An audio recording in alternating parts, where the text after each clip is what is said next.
labor improved?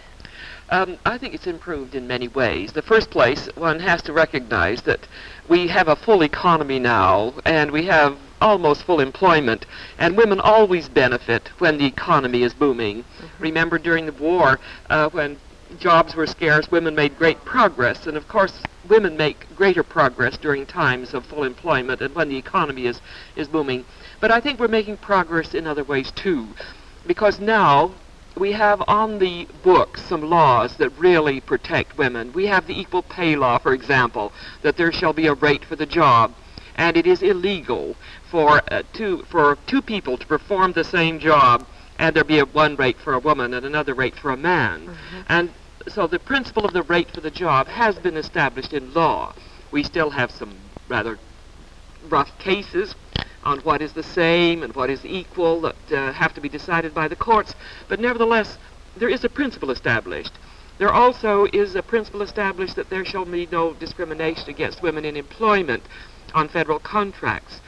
We say that you can't discriminate against people on a basis of race or religion and sex as well. And we have just now issued the guidelines. I call them the guidelines for the gals, because and it will tell and help industry to know what does constitute a discrimination. Why are the women always in the low wage, the low salary areas? You see, for a long time, it's been perfectly all right to women to clean, to sew, to cook, and to do these, perform these jobs that are women's natural jobs in the home. But the minute they knock on the executive suite, by then their place is in the home. But before that, of course, it hasn't been this way. So now a lot of progress is being made in opening up many of these opportunities. So I think the thing that has happened is that the tangible barriers are falling away. Now we have the attitudinal barriers. The people who would rather women were not, and who are afraid to work with women, and vice versa, I suppose. But I would say, certainly, a long way around to answer your question, that a great deal of progress has been made.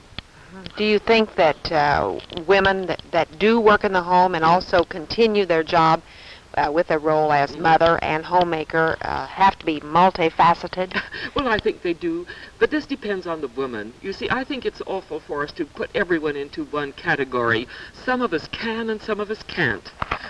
We're all different, and it's wrong for us to make what is good for me may not be good for you, and what I can organize my time to do, what I find satisfying may not be for another one.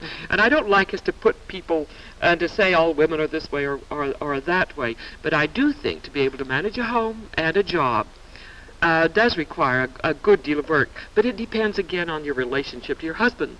And if you have a kind of husband, I should say that I have, sort of believes in partnership, that makes a big difference. Now, representatives of companies say it costs hundreds of thousands of dollars to change a die or pattern in the machinery needed to make containers for goods.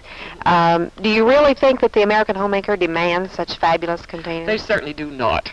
And in fact, if it costs so much, why do they make so many? Why do they put toothpaste in 32 different sizes under, a couple of ounces? Why do they put shampoo in so many different sizes? I think all of these are to fool people, so that you really can't figure out what the unit price is.